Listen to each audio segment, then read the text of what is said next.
Morning students. So today we are going to see what class. So from today I will start the portion so you can write the example. So first before that I want to ask you some question. Who are all absent yesterday ma? Stand up. Tell me the reasons. Even though your reason is very trustworthy, I don't care. போய் தான் சொல்ல போறேன்னு எனக்கு தெரியும். ஆனாலும் பரவாயில்ல சொல்லு. என்னாச்சு?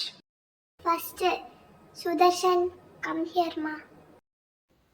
Mummy, absent na. Hey, appa amma தம்பியோட அக்காவோட சொந்தக்காரரோட சித்தப்பாவோட பொண்ணா. ஃபங்க்ஷன் எனக்கு ரொம்ப பிடிக்கும் மேம். அதனால தான் மேம் நான் வருவேன்.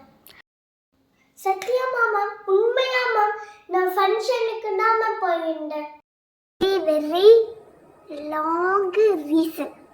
Go to your place. Function is more important for you. Go. The great legend Tatvik. Come here and tell me the reason why were you absent. Most of mama leave போடவே வைக்க மாட்டாங்க. எதுக்கு leave போட்ட? மாமி நான் வரலன்னு அம்மாக்கு fever ma'am. அம்மாக்கு ஃபீவர்னா நீ ஏன்டா வரல? மாமா அம்மாவை பாத்துக்கணுமா? ஏன் வரட்டுமா? ஐயோ சுவாமி போடா போ. Very super reason Atvik. Go to your place. Always taking leave like idiot and stupid. Go.